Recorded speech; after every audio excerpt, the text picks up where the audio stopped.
Hi, my name is Emeka and welcome to Growth is Personal. Each week, I share insights and strategies that will equip you to accelerate your personal and professional growth and bring you conversations that will empower you to thrive in life, career, and business.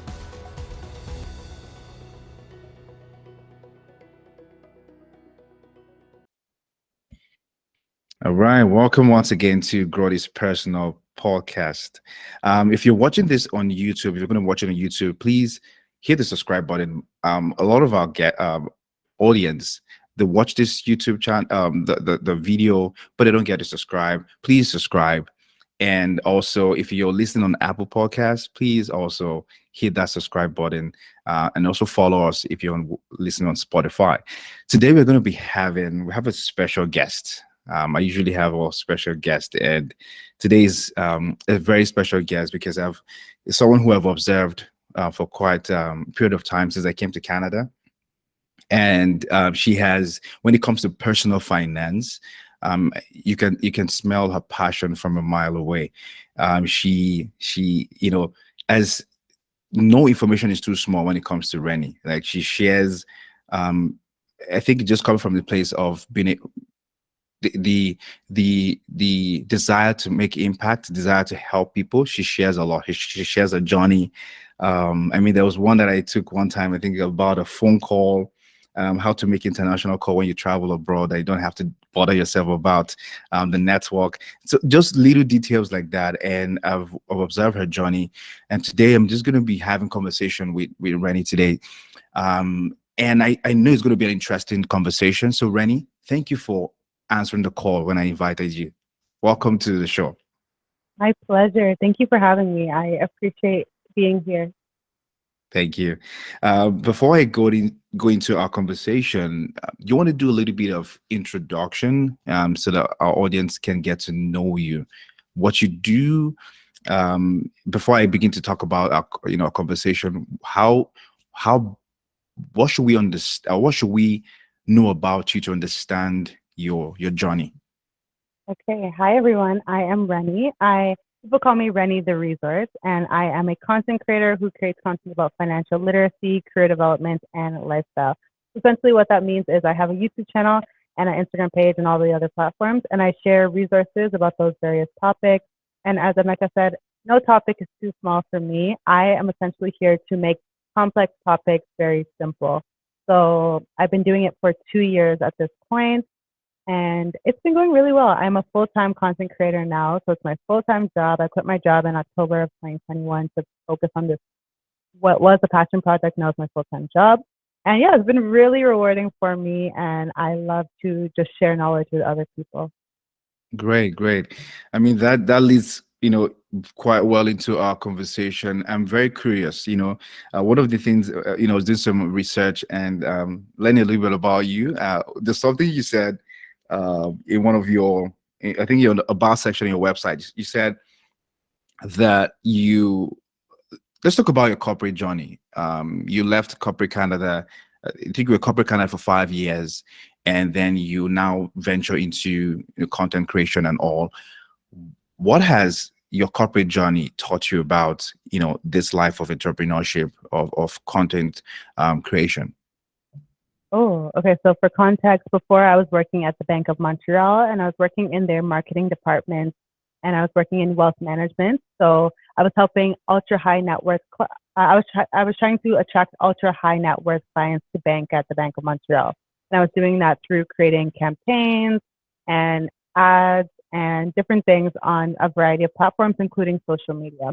So actually, that job really prepared me for this entrepreneurship because I'm essentially doing the same thing I was doing there, but now for myself and not for ultra high net worth people, but for the average person, which I really enjoy. And it feels more impactful to me. Instead of helping rich people get super rich, I'm helping the average person gain more wealth for themselves. So it's much more impactful and rewarding for me. It's prepared me because, again, all the skills that I learned about marketing and how to attract new audiences, how to build a community, how to teach people about financial literacy. I learned a lot of it from my corporate job. So I'm very grateful. I know a lot of people say they wish they wish they just jumped right into entrepreneurship and they wish they didn't waste that time in corporate Canada or corporate America. But I'm actually very grateful that I learned, first of all, how to deal with tough clients because that was Mhm. something I had to deal with. I was helping investment advisors. So I was some of the toughest people you'll ever work with. And again, now I deal with tough clients sometimes and I know how to work with them simply because I worked with those investment advisors. So yeah, I learned a lot of good things from them. Even things as simple as creating a brief.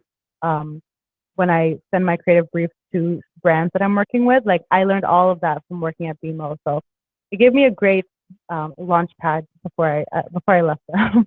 Great, great. I mean, I see a lot of their ads. I think it's the ads is pretty creative when it comes to advertising. So yeah, great one. I want to talk about, you mentioned something around financial literacy plus some privilege. And this is you mentioned in one of your content that you bought your house at 23. Now, um, and you've mentioned some privilege. So I want you to touch about what's that privilege you're talking about, if you care to share. But what I'm curious about is because this podcast is centered around personal growth, and I believe that every areas of our life that we see growth oftentimes is a reflection of personal growth, which means that for us to be able to grow financially, there has to be a certain level of growth, as a person, and, from discipline to being able to commit to certain processes and stuff like that. But talk to us about your financial literacy, how you came about financial literacy, getting your house at 23, the privileges you mentioned there. Can you share a little bit more about that? So the privilege I mentioned is because my parents gave me a good leg up by educating me on. Let me start again. Okay. So the privilege that I mentioned, and I always talk about it, is that my parents gave me a good leg up when it came to being financially literate. So when I was 4 years old, my father and my mother started teaching me about financial literacy. My first ever memory about it is my dad taking me to the bank. My uncle had given me like some money when he came to visit. And most Nigerian parents would just say like, "Oh, let me hold your money for you." But Hmm. my parents, on the other hand, were like, "Nope, we're gonna open a bank account, and you are going to go into that bank and deposit your money in the bank account, Wow. half of the money, and then the rest of the money you can save. I mean, you can do whatever you want with it." So we went to the bank, and I was so sad, like, "Oh my gosh, my money is leaving me." Like, I want to. I was really upset, but my dad was trying to explain to me the concept of saving part of your money and then spending the rest of it on whatever you want. So again, I think I had a big leg up because most 4 year olds aren't really being taught those lessons at that age. Yeah. And then when I turned 18, my dad started teaching me about credit cards. And usually when you go to university or college or any post-secondary school here in Canada, there are aisles and aisles in the front foyer. There'll be rows and rows of different banks who are there trying to tell you to sign up for their credit cards. They'll offer you things like, here's a free iPad if you sign up for a credit card. Here is a free whatever if you sign up for a credit card. And thankfully, I had the knowledge before interacting with those people to know that, okay, credit cards are not bad, but there's a proper way to use them. So you have to be conscious about when you actually decide to take them. So that's another level of privilege because most of my friends instead they went into debt because they thought credit cards were free money, right?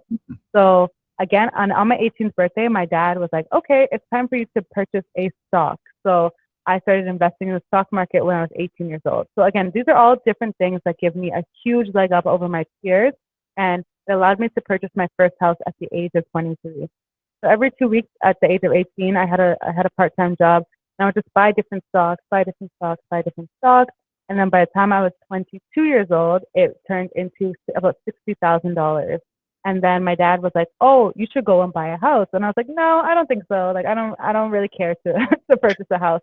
And my dad was like, "No, you're gonna buy a house. It makes sense right now. Um, let your money grow even more." Hmm. So I went and I bought a house. And by the time I was 23, the house had closed. And yeah, so again, it's a huge level of privilege because none of my friends, or the majority of my friends, their parents didn't know anything about money, or if they did know, they didn't teach them anything about money. And instead, I had the opportunity for my parents to teach me about it from such a young age and actually make sure that I implemented what they taught me. So Yeah, that's why I say that. I always say I have so much privilege because I would have spent all the money that I used to purchase that house if my parents hadn't given me that leg up. Wow, this is more like a wake up call to a lot of parents, and even me myself. I have a interesting. I have a 4-year-old, so I should start that. Like I know I'm giving her. I'm now giving her the insights a little bit into money, so she knows. For example, we do things like I could get stuff. I do some kind of flipping kind of thing, and sometimes she sees me buy some stuff. She's like, "Daddy, are we keeping this? Or are we selling it?" No, she's understanding what what selling is. Yeah, And and kids are sometimes we get, super smart. yeah, and they learn, so I think it's very important that we don't just this is a very good conversation because we have a lot of immigrants now in Canada and raising kids and all of that. But this is something that we tend to ignore. For one reason, some parents are not even aware of this kind of conversation. Like how do you want to have a conversation with a 4-year-old about money? But I think it's very important because it sets them up for success. Like, because I think when it comes to success in general, one area a lot of people lose out on is financial success, right? Definitely. And it changes a lot of things in a family, for the things you can even do, the leverages you can have when you have financial success. So great one there for your parent doing that. Thanks for sharing that. Okay. So now, when your parents, gave you this um, insight or taught you about saving and about investing, but what were the values you had to, imbibe, or the beliefs? Because for me, I always go back to the roots. I always go back to the foundation. Because there are other parents who would have, taught or taught their kids about savings and investment, but they didn't follow through, right? But you follow through. So what would you say are the beliefs that you had to understand about money to be able to get to where you are today? Um, that's a really good question. One of the beliefs that my dad always taught me was that the belief that money is a tool. So I think a lot of people just think money is like something they spend and it's whatever. But my dad truly believes that money is a tool and that your money should make you more money. That's the job of your money. That's something I has been ingrained in me for such a long time. So I always thought, okay, I'm making this money, but it's not just for me to spend and go buy clothes or whatever. It's for me to then use that money to make more money. So that's a core belief that I think has really changed the way that I think about everything relating to money. I also definitely have an abundance mindset that there is money enough for everybody in this world. And like, I think on the other hand, a lot of people have a scarcity mindset where they think that all they have is all they can get. But my dad and my parents always encouraged me to have an abundance mindset. There's always more money for out there in the world, and it's capable of being yours. So you need to invest into things so that you can then get more money, not just hold it and hoard it so that thinking that this is all I can ever get, because then more money won't come to you. And Hmm. then one last belief or core value that I have is freedom, the value of money being a tool to help me become more free and have financial freedom. So I, and to me, freedom means the ability to choose. So I can choose whether I want to work a corporate job or not. I can choose whether I want to travel or not. I can choose all of these things, and that's a core belief. So I use money as a way to help me achieve that freedom. Yeah, those are three core values or beliefs that I have relating to money. Hmm. Let's talk about abundance mindset because we hear a lot about that abundance mindset and scarcity mindset. But bringing it to in practical terms, what would you say were the the what would you say is the indicator that you have an abundance mindset, or is this something that you had to train yourself into? Mhm. Because some of these things, we can say mindset, abundance mindset. What exactly is that? And how do you see that apply in your life? Yeah, so a scarcity mindset for everyone who's listening would be a mindset that leads to the belief that there are limited opportunities for you and limited resources available in the world for you.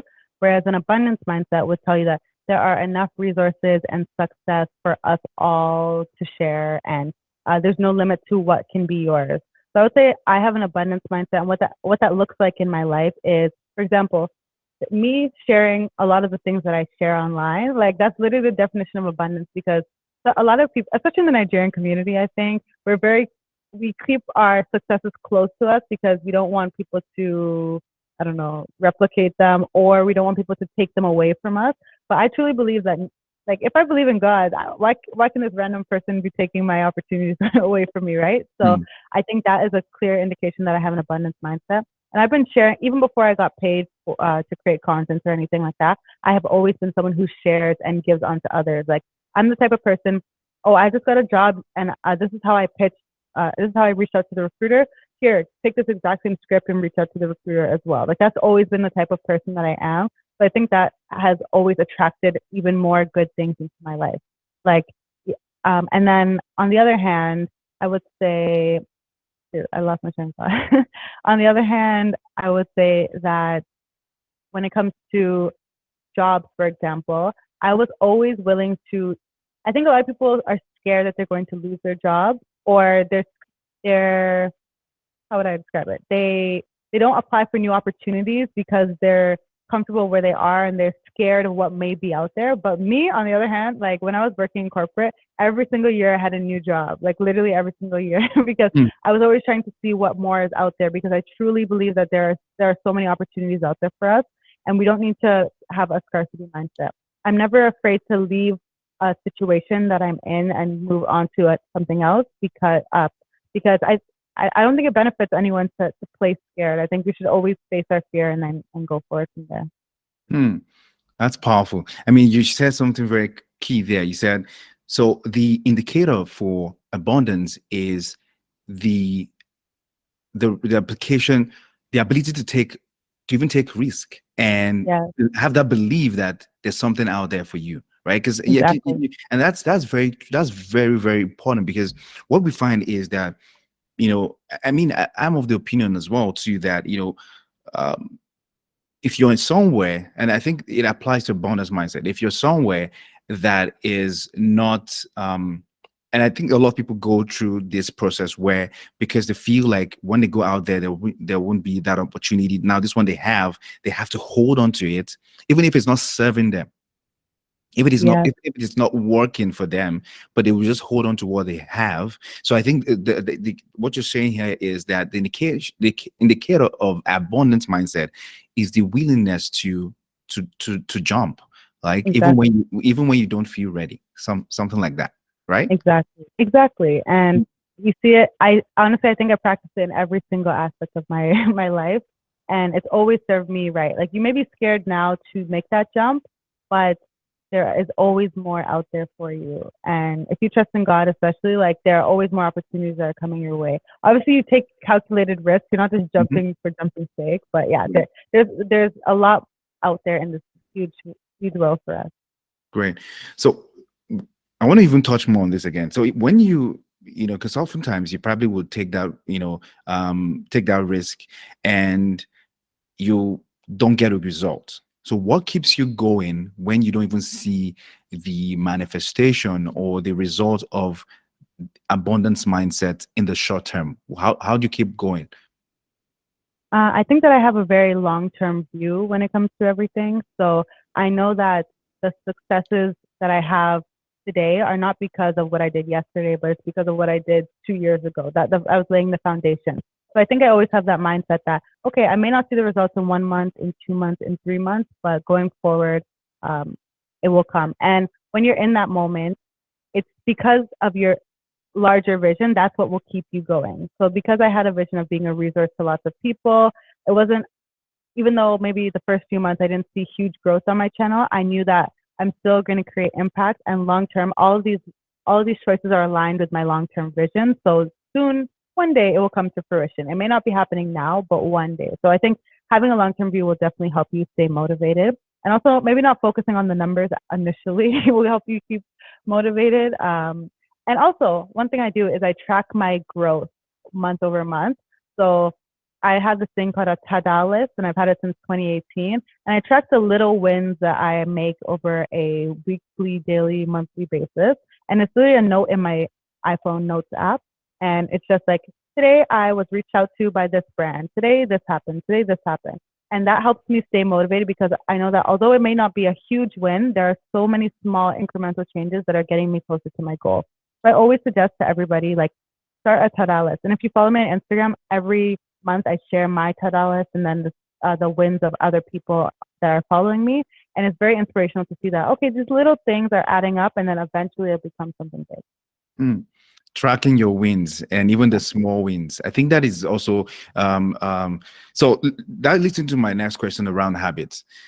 Because I think that a lot of things that you see today, the life that you live in today, is a result of habits, like the things that you had to constantly do until it became a habit.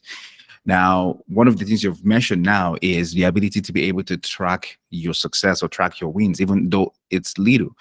What other habits did you have to embrace in this journey that has helped you stay on track and that's helped you, get some sort of success? Hmm. I think the overarching thing would be discipline. I have a lot of discipline. I may not have motivation, so like Mm, I may not want to go to get out of bed.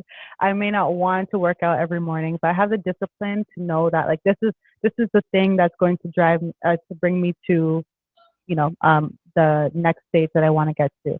So, for example, setting my morning routine is a habit that I've done. So every single morning, I wake up, I do my devotion, I work out, I do my journaling, and then I plan my day out. So that's my morning routine, and I do it every single day. And that's a habit that helps me just get in the mindset to actually achieve what I want to achieve for the day. So that would be an example of something I do. Again, I don't have motivation. I rarely have a lot of motivation, but I do have that discipline. And I think everyone should try and increase their level of discipline that they have. And discipline shows that you believe in yourself. mhm. It's it's something that everyone should try and tap into. I really recommend reading the book Atomic Habits. Yeah. Uh, I'm sure you probably heard of it or read Yeah, it. yeah, yeah, And yeah, habit stacking is a real thing, and it definitely helps you achieve the goals that you want to achieve. I yeah. even have a journal that I fill out every day that has I check off the habits that I've done, and obviously I try to do them 5 days a week at least. Hmm. Yeah, Discipline over motivation, because a lot of times always. we wait for motivation, and there was a saying that if you wait for motivation, oftentimes you get to do nothing. Sometimes you have to be disciplined to know that this has to be done, and then motivation will catch up with you, like because Exactly. yeah, like that's what happens. So we're dwelling on a little bit about money, and because I think it's important when it comes to personal growth. Some people say, "Oh no, let's not talk about money," but I think it's very important because money gives you options, money gives you leverage. Let's talk about the common mistakes that people make with money. And you've worked with a lot of people, advised people, but what are the common mistakes that you've observed in your journey that people tend to make that is keeping them stuck? So one mistake I see often is people's money mindset is all wrong. As we spoke about the abundance mindset versus scarcity mindset. Um, that's something like everyone should unlearn. If you have a scarcity mindset, you kind of need to unlearn it. But the main thing is I see people telling themselves that they're not good with money. And Mm, they inherently believe that they're not good with money. So if you believe that you're not good with money, there's no way that you will ever be good with money because you truly believe it and all your habits will flow out of that. mm, So one thing I work on with people that I speak to is I tell them first thing you need to do is understand what your money mindset is and then unlearn all the things that that you currently know about money. You instead of seeing money as a burden, some people see it as a burden, some people think that they're not good at with it, some people see it as something that has no value and they spend recklessly. We need to develop a more healthy money mindset. So that's a big mistake. I don't know if it's a mistake because it's just what it is what it is. It's mhm, what we're born with, and it's a compilation of all the things that went into our upbringing. Like if you observed your mom saying that she's no good with money, then you then internalize it and think you're not good with money. But it's something that we need to identify and then unlearn when we are ready to take it to the next level with our money. That would be one mistake that I often see people make. Another mistake would be people thinking that they don't make enough money to start saving, to start investing, to start doing anything, to even start budgeting. Like people think, oh, I still work a minimum wage job. There's no need for me to start investing. There's no need for me to budget. Even budgeting, at least budget, at that point, at least budget. But I started when I was 18 years old. I started investing in the stock market. I was working at Payless at the time. So Payless shoe store, and I was making $9 an hour. So basically nothing. and I was putting away $200 biweekly into a savings, an investing account, and then buying stocks from there. So I was buying Shopify back in that time. Shopify was about $200 each. So I could literally buy one share of Shopify every 2 weeks. And I kept doing that. By the time I was 22, as I said, those Shopify shares were about $1,000 each or $1,200 each. So imagine that $200 share I bought grew to $1,200. And I bought a lot of them. So that's how I was able to purchase my house. So I always tell people that story to tell them that like it's never too early to start. If you can't afford to put 10% of your income away each month, eventually that will grow. And putting something away is better than putting nothing away. So, yeah. And that speaks to the compound effect of money and timing, because people want to see quick returns, want to see quick wins, but that leads to thing you take aside every month. And I mean, there's something you did some time ago. I think you also shared it recently about a saving plan where you can save $5,000 a year and 10,000 and all of that. How was that? Was that something that you created, or is something that existed already? And was that something that really? What kind of feedback have you gotten from that process? And how can people stay disciplined to make that happen? Yeah, so these savings plans have always existed. Like I don't think I definitely did not create the idea of a savings plan, but I just made it into a way that I think was aesthetically pleasing and will get the attention of people. So I used my brand colors. I designed it really nicely with the designer, and then I released them. This is actually how I got really into saving money, because I think I saw one on Pinterest when I was like in 19 or 20. And I was like, oh, you only need to put away $200 biweekly in order to save $5,000 a year. I can do that. And then I started doing it, right? So when I became a content creator, I was like, let me create my own. Let me make them from $1,000 all the way to $50,000 so that everybody can join in, and then you can join along the journey. So yeah, I didn't create them, but I created my own version of them so they're accessible to people of any income level. And the way that they work is it breaks down your total goal into biweekly or monthly or semi-monthly payments. So if you want to save $5,000 a year and you get paid every 2 weeks, then that's 26 pay periods in the year, which is about $200 per pay period that you need to put into a savings account. And the way to make this effective is to automate your savings. So if you can, instead of you every 2 weeks having to transfer the money from your checking account to your savings account, instead of doing that, I would urge you to automate the transfer. So call up your bank and tell them that every payday, you want the money to automatically be transferred from your checking account to your savings account, your checking account to your investing account, your checking account to your student loan, whatever the goal is that you're trying to achieve. Make sure that you automate it so you can take all human error out of it. Humans, we're filled with errors. That is it. But if we can take all human error out of it, then you're more likely to reach your goals. And also setting smart goals. So it's one thing to say, I want to save $5,000 this year. That's a great goal, but what are you saving for? Where are you saving this money? And all these different questions are what you need to ask. So a more detailed goal would be, I want to save $5,000 in 1 year. To achieve this, I am going to be sending $200 biweekly into my EQ Bank high interest savings account. And I am going to be using this money for a vacation fund at the end of the year. That would be a way more detailed goal. And it allows you it's like you have actionable steps that can help you achieve the goal. And then, of course, my savings plans are the way that you're able to track your progress week over week. Interesting. Interesting. So I wanted to talk about this is a very, important. They look so simple, but they can change. They can change your life. Like imagine you before you receive your paycheck and at the end of the year you have nothing to show for it, but now being able to save. I remember when I was doing my youth service, and my girlfriend then, who's now my wife, had a saving plan. She's passionate about personal finance, and she follows you as well. And she said, can we just, she had this idea of, saving with a group, that we save a certain amount, and we're receiving our stipend from, the government, and also from, where we're doing our primary assignment. And she brought up this plan. I never knew, like, how, okay, let's do it. And guess what? Some people finished youth service, had nothing to show for it. But those of us who were in that group, some of us saved as much as 60,000 naira. And back then it was a lot. I got a laptop then. My first laptop was through that process. But Wow. so and we're just little, just making a discipline and putting something aside.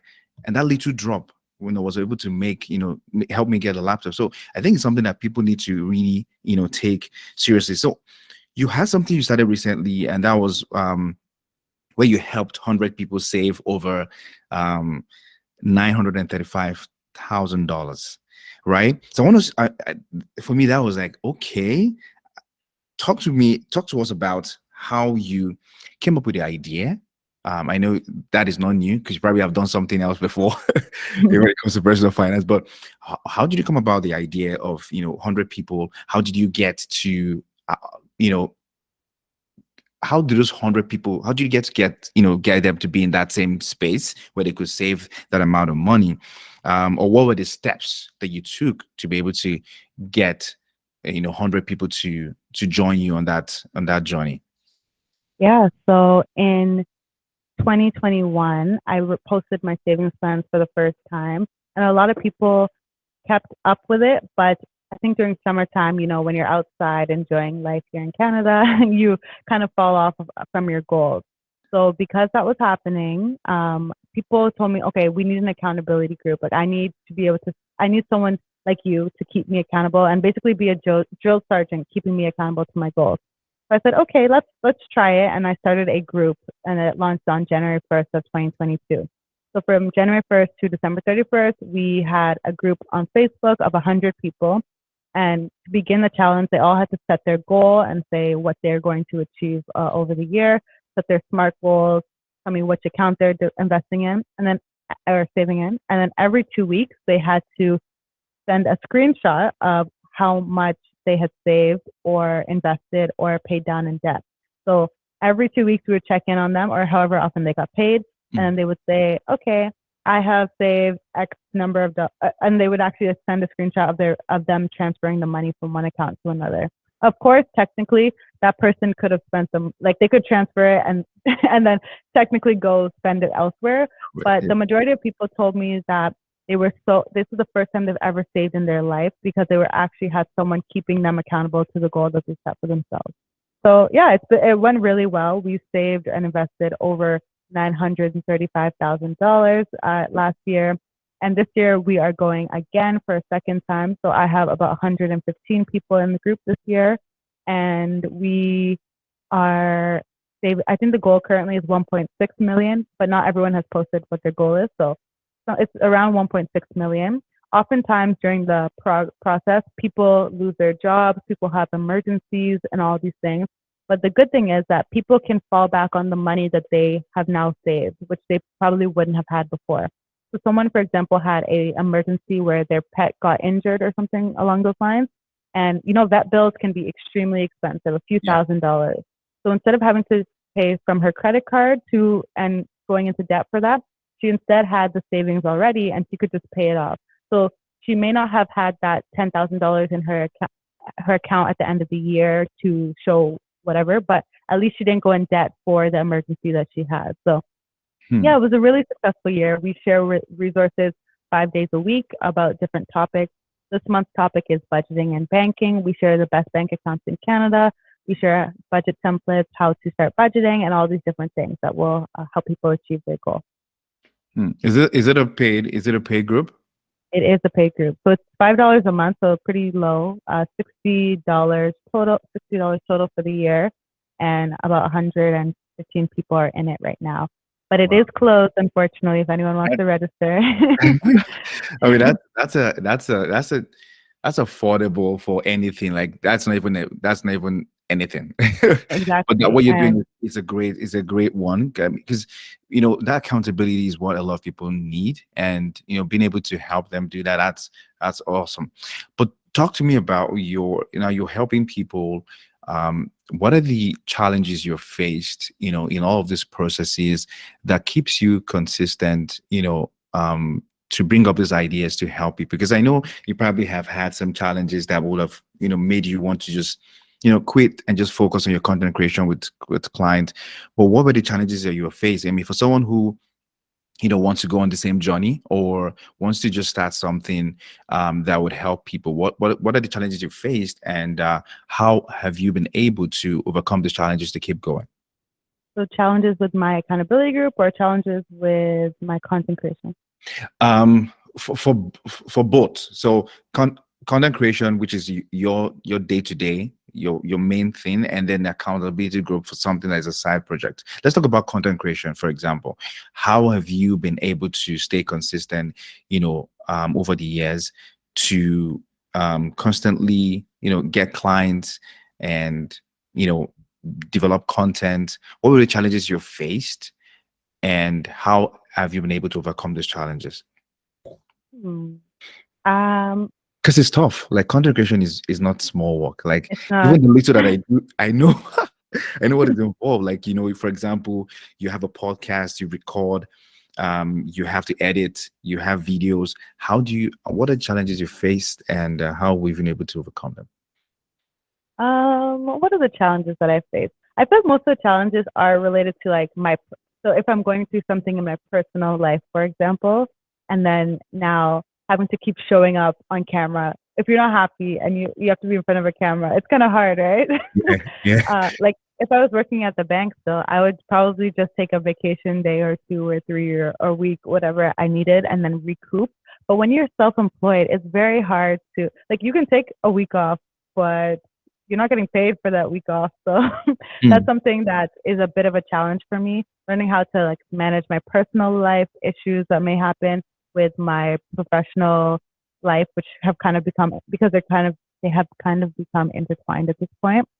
Some other issues, I guess, sometimes you don't see growth instantly, so that can be a little demotivating. But again, if you have the long-term view, then you know that growth is coming.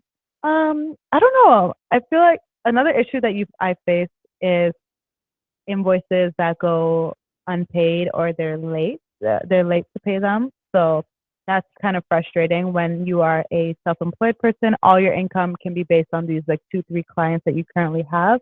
And if they are taking weeks to pay your invoice, that it's very disheartening. And if you're banking on that money, it's hard to cope with that. Those are a few of the challenges that I've had, but overall, it's been honestly a very positive experience. And yeah, so mm. I'm excited for the rest of the year.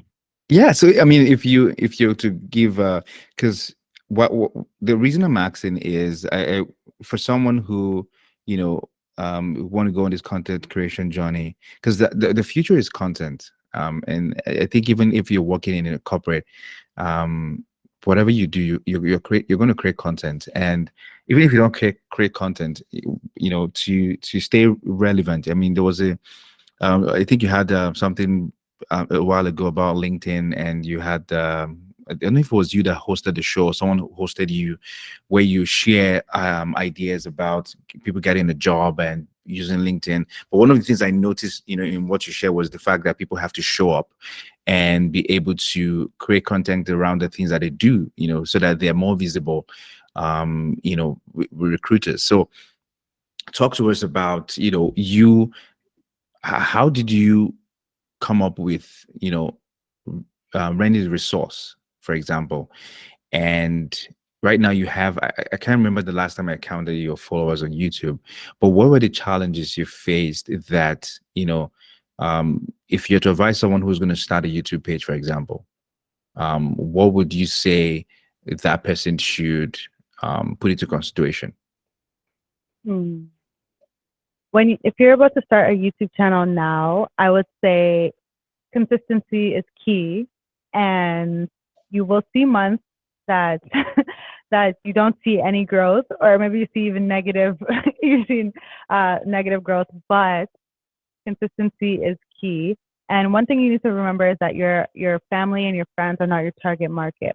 Because I think when people start creating content, they get discouraged because maybe their their cousins, their family, their siblings, their parents aren't sharing their posts and commenting on their posts. They don't seem supportive, right? And then you get discouraged. But you should remember that you have a bigger vision, and your friends and your family are not your target market. They do not have to like your content. They do not have to support your content. Of course, it's nice when they do. Like it's incredibly nice, and I value all my friends to share my content. But I don't hold it against anyone who doesn't share my content. So a lot of the new content creators I speak to, they're like, why isn't anyone sharing my content yet? And I'm like, listen, these people, ignore them for now. You need to be your own biggest cheerleader, especially when you're first starting off.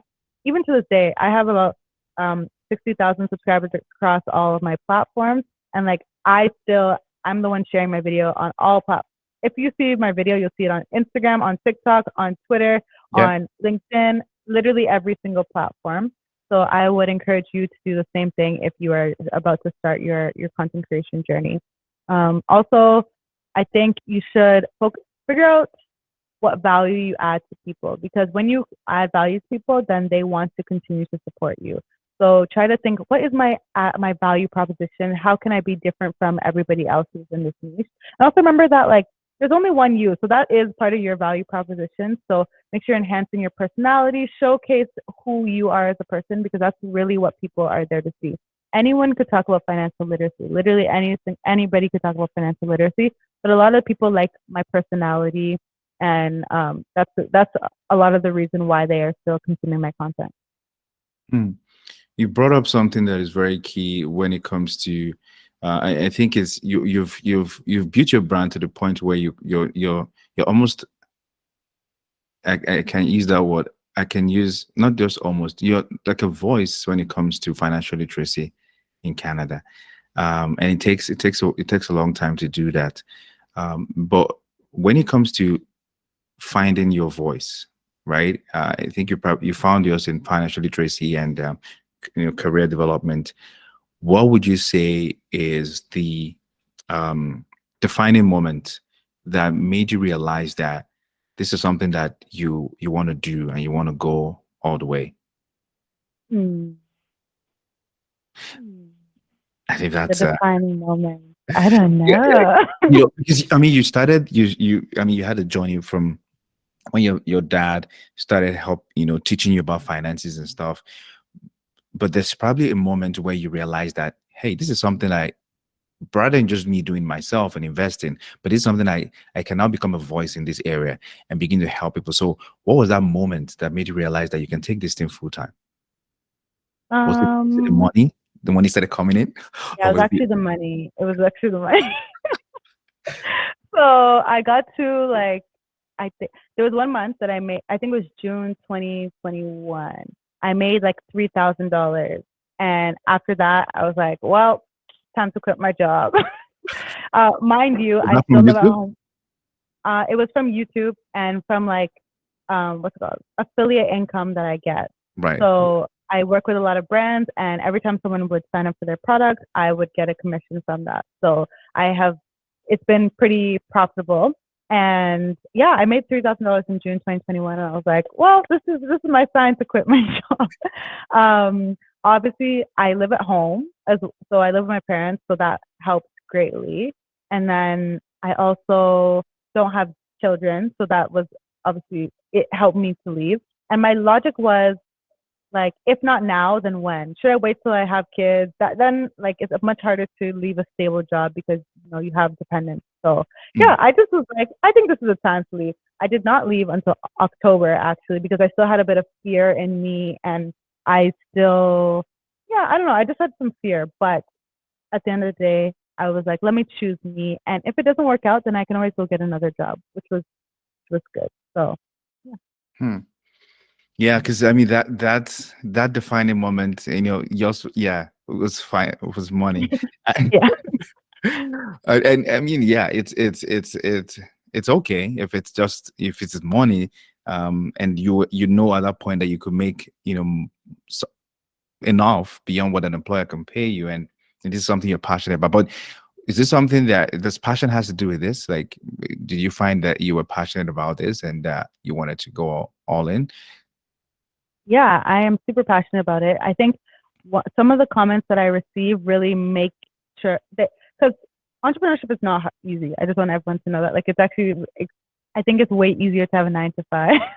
And maybe one day I'll be back in 9 to 5. But for now, I'm good with the difficulties. But um, I I'm very passionate about it, and people message me things like, I was able to purchase my first house because of you, or I didn't even know about investing because of you, and now I have a portfolio worth $10,000, or different things like that.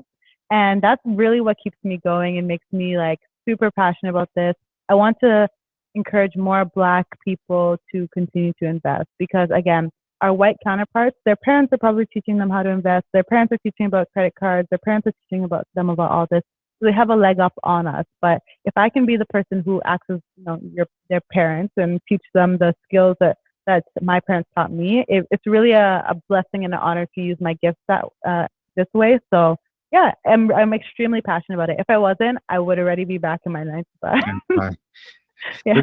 let's talk about vulnerability because I think when it comes to this journey of content creation, there's sometimes you have to share some personal things and all, to kind of pass your message. How did you get to that point where, or does vulnerability play in your journey? Like, are there times where you had to accept the fact that I have to share just because I feel it's going to make an impact, even though it's going to open me up to some maybe criticism or questions and stuff like that. Talk about vulnerability in your journey. When it comes to finances, I feel like I'm just a very open person in general. So, like, I don't care just saying how much I make each year, saying how much is in my portfolio. I have videos and all that. So, like, that's, to me, it's not even vulnerable, even though my parents think it's extremely vulnerable. To me, it's just like whatever. um, for my career development content, same thing. It's just I'm very open about those things.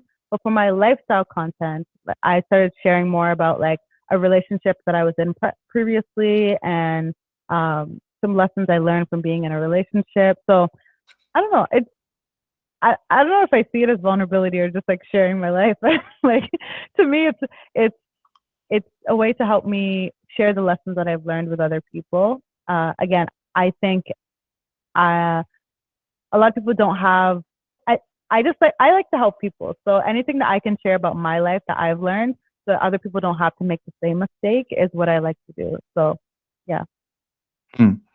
yeah. But is that something you have, um, that you think plays a key role in the successes you've had, or you think that it's not really worth it? No, it's definitely. I think it's definitely worth it. People. So again, as I said, anybody could make financial literacy content or lifestyle content or career development content, but what they're there for is you. And the way that they actually connect to you is because you have been open with them and open them to a part of your life. Of course, you don't have to show them everything about you. You don't have to talk about your deepest, darkest secrets, but letting people in is definitely a good way to continue to build trust with your community and with your audience. Because if they don't know anything about you, why should they trust you at all? So yeah, I would say that if you're a content creator and you're listening, then definitely include some vulnerability into your content. It will benefit your audience and you as well. Yeah, and it makes business sense as well, right? Exactly. Okay, so talk now. Let's go to your personal growth. What were the things that you had to do to stay informed, to keep abreast with the information that are out there, to be able to help your audience? How do you s- ensure that you're always improving, as a person, to be able to be in a position to help others? Hmm. Um, I do a lot of reading and learn. Like last year, I read I think 33 or 32 books, and my goal was just like continue. Me And most of too. them are personal finance books, Wow. just so I can continue to increase my knowledge on those topics, and just so I'm speaking from a place of authority, or like I'm not just speaking based on my own experiences, but also like I'm cross checking with other experts in the field. And I'm also this year planning to take my or to study for the CSD Canadian Securities course. So essentially, just again another way to gain more knowledge about this topic. It's what all the investment advisors have to take before they become an investment advisor. All the financial advisors have to take this course. So I think taking that course will give me a lot of knowledge that I can then use and share with my audience. I also have things like Google Alerts on my phone. So anytime the Google Alert is for personal finance, and then any personal finance articles, they come directly to my phone, and then I read them just so I'm knowledgeable on the top news that's happening in my field. But yeah, I'm someone who's very dedicated to self improvement and self development. Reading is my main form of learning. For sure. Okay. What would you say to that person who, because from what you're saying, you are kind of the person who learn on the road. So like I call it the education of the road, where you start and then you learn along the way. But you have some people, or you have people who wait till they have, for example, someone could say, "Oh, I don't think I can share anything on personal finance now until I get a certification." What would you say Mm-hmm. to that person now? Because you have been on this journey, sharing your experiences, right? And so, what advice will you give to that person, and what value does that add to you as a person, whereby you don't have to wait to get certification before you begin to share things? Yeah, the advice I would give to anyone who is looking to share but feels like they don't have the qualifications to share is that people don't always want a, what would I call it? A Textbook. perfect person, like textbook person, they want somebody who is similar to them.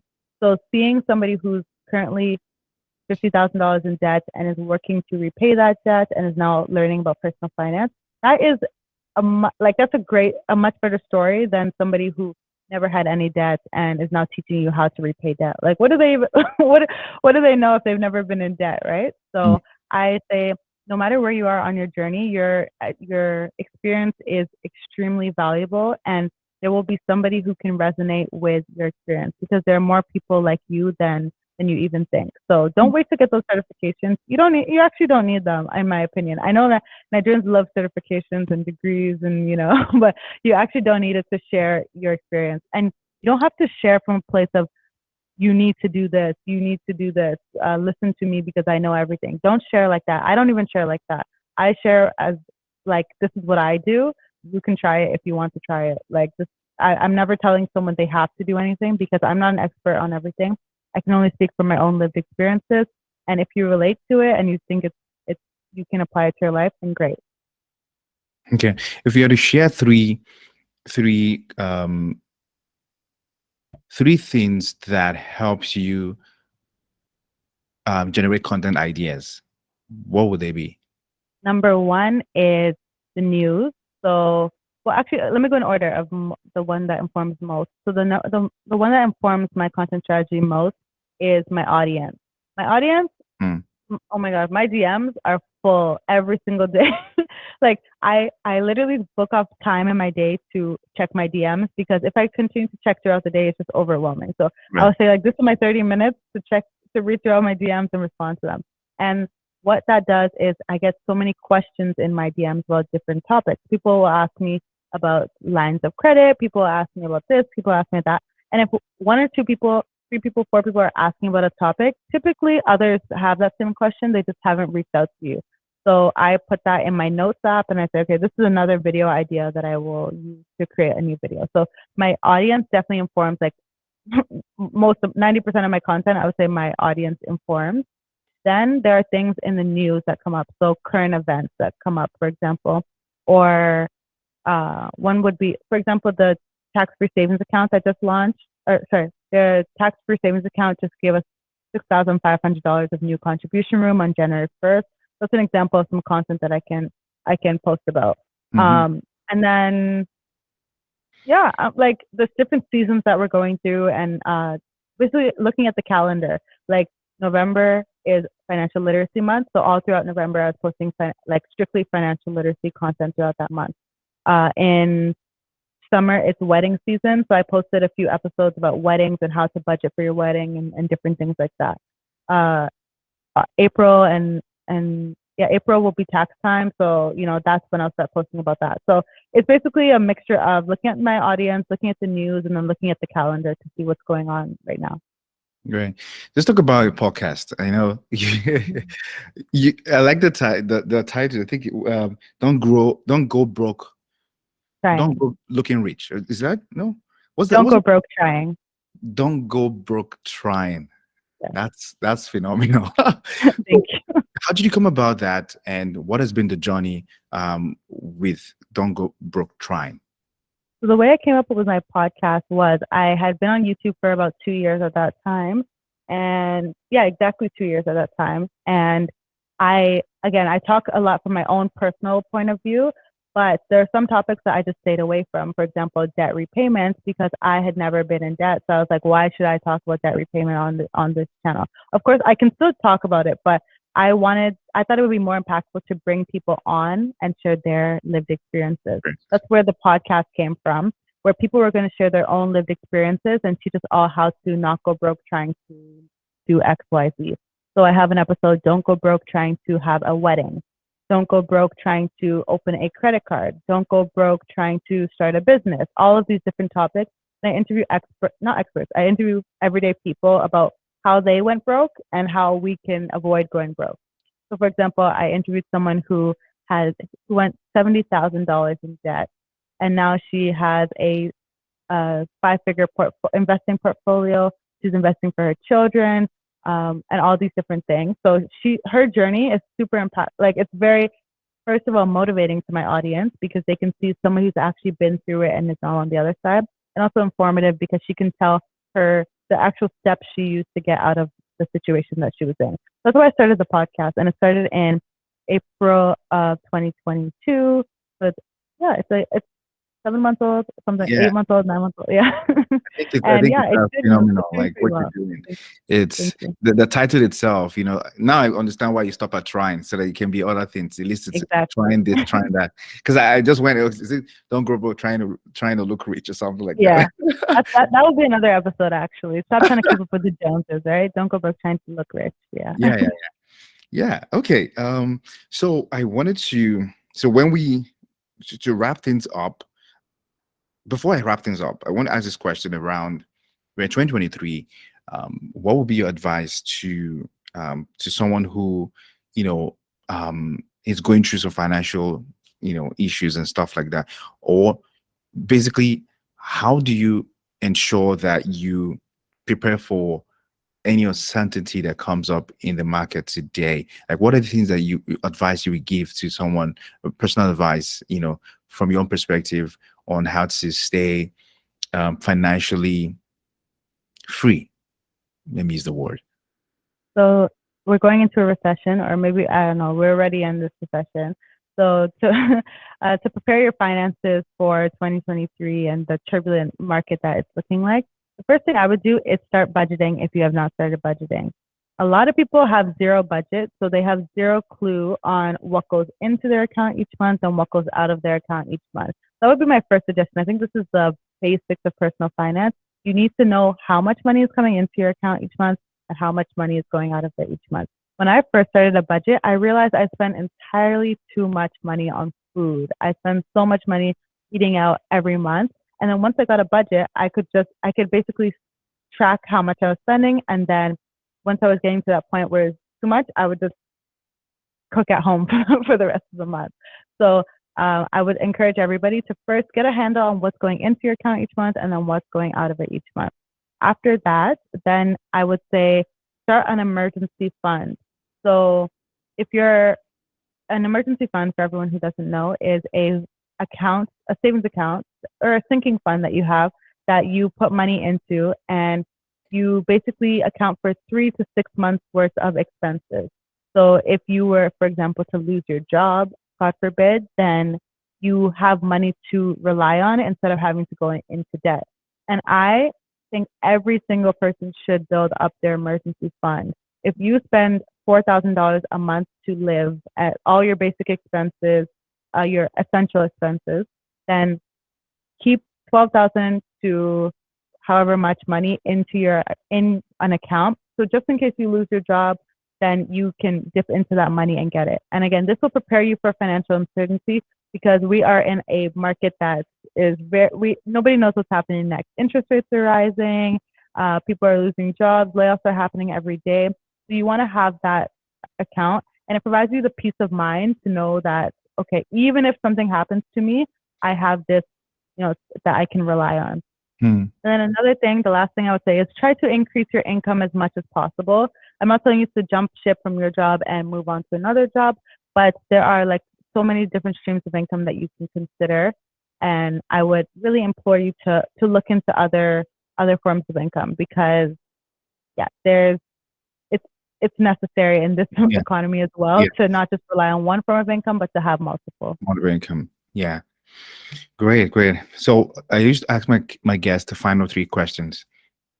Number 1, and you can answer it in one word or you can expatiate on that word.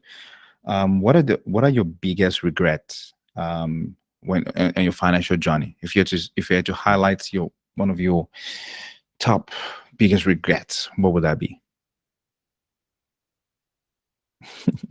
How many? You have one, just one. Okay, one.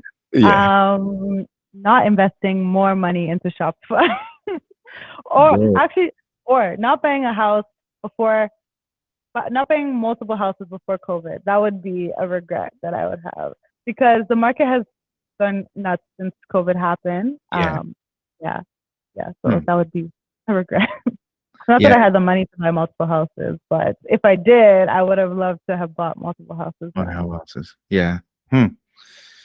Okay. Who are your role models that have influenced you on this journey, on this financial journey? Mention maybe 2. Like my content creation journey or my personal finance journey? Personal finance. My parents. And and there's someone named Bala Shukumbi. She is a personal finance content creator. She's actually the first time I started budgeting was because of her. So she's been a personal finance content creator before there were ever personal finance before it was a thing to be a personal finance content creator. And name rings a bell, I think. Yeah, she runs Clever Girl Finance, and she is amazing. So I would say she and my parents are my inspiration. Okay. So if you were to start all over again, what are the 3 things you would do differently when it comes to your content creation or your personal finance journey? Personal finance journey, I would start budgeting earlier than I started because again, I didn't know how much money was coming into my account and how much money was coming out of my account. With my content creation journey, can I start earlier? Is that I would start earlier than I started. I think the earlier you start, the better in content creation because time is the biggest factor. What else would I do different? I think everything's gone so well that I don't know what I would do. Oh, maybe outsource tasks earlier. Because you can scale easier when you outsource tasks. So my mailing list, I outsource to somebody to create it. My podcast setup and everything in my studio and everything. Now I have outsourced those things. So I would say outsourcing earlier would be something I would do because it allows you to scale faster. Other than that, things have been good. They've been pretty good. Great. Wow. Thank you so much, Reni, for being on the show today. It was an enlightening conversation, and I think there's a lot to unpack from what you've shared. And if you were to connect with you, if your audience were to connect with you, what's the best way? I know you're pretty popular, so what would be the best way to connect with you? Maybe just say it. Yeah, if you want to connect with me, you can follow me on Instagram, on YouTube, on TikTok, or on Twitter at xoreni. That's XORENI. And you can also check out my website at renitheresource.com. And lastly, you can check out my podcast, which season 2 will be coming out shortly. and it's called Don't Go Broke Trying. You can find it on all podcast platforms and on Instagram and TikTok as well. Great. You do videos for your podcast. Do you invite your guests over to studio? Yeah. So far I have not done any virtual interviews because everyone comes here to my studio. Maybe in future seasons, but I really like the connection that you can have when you're talking to someone in person. Yeah. And are they all in Canada, or they? Yeah. So far they've all been in Canada. When I was in Nigeria this past few months ago, I wanted to record, but it just didn't work out. Okay. But yeah, so far everyone's been in Canada so far. Great, great. Thank you so much, Reni. Yeah. It was a pleasure having you on the show today. Hopefully, when next we invite you, I know there's still a lot to unpack. In when it comes to personal finance, I hope that you'll be able to show up for us. All Yes, I right. definitely will. Thank you so much for having me here. Yeah, you're welcome. Thank you for listening to today's episode. If you love this episode, share it with your friends on Facebook, Instagram, or LinkedIn. If you haven't already done so, hit the subscribe button so you don't miss any of our episode, and give us a rating. This will help our podcast get more visibility to those who don't know about this podcast. Remember, your growth is personal. No one is responsible for your personal growth but you. Stay blessed.